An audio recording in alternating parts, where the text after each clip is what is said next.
ஹல்லேலூயா. சபை கூடி வருகிற சிலர் விட்டு விடுகிற பல. சபை கூடி வர்றதை விட்டு விட்டாலே நம்முடைய வாழ்க்கையில போராட்டமும் பிரச்சனையும் தரித்திரமும் தான் இருக்கும். நல்லா புரிந்து கொள்ள வேண்டாம். ஒரு சமாதானம் இல்லாத வாழ்க்கையாக தான் இருப்போம். எப்போ பார்த்தாலும் நம்முடைய வாழ்க்கையில பிரச்சனையும் போராட்டமும் வியாதியிலே தான் இருப்போம். காரணம் சபை கூடி வருகிறத விட்டு விடுறதுனால கர்த்தர் என்ன செய்யறார்? நம்மளை கைவிட்டுறார். கர்த்தர் நம்மளை கைவிடாமல் இருக்கணும். அவரை ஆராதிக்கிற பிள்ளைகளாக இருக்க வேண்டும். வெளிப்படுத்துகிற விசேஷம் 1:20 சொல்றார். இப்படி வாசிக்கிறான்.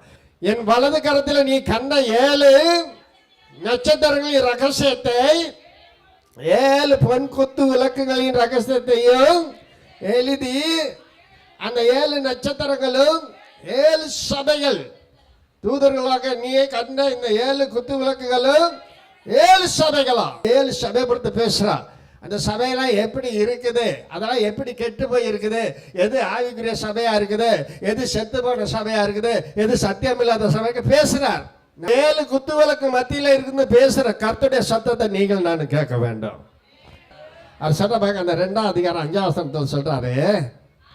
ஆகையால் நீ இந்த நிலையிலிருந்து விழுந்தாய் என்பதை நினைத்து மனம் திரும்பி நீ ஆதில் செய்த கிரிகளை செய்வாயாக. இல்லாவிட்டால் நான் சீக்கிரமா உன்னிடத்துல வந்து நீ மனம் திரும்பாத பட்சத்தில் உன் விளக்கு தட்டை என்ன செஞ்சு போட்டுருவேன், எடுத்து போட்டுருவேன். உனக்குள்ள எரிகிற விளக்கு அப்புறம் எரியாது.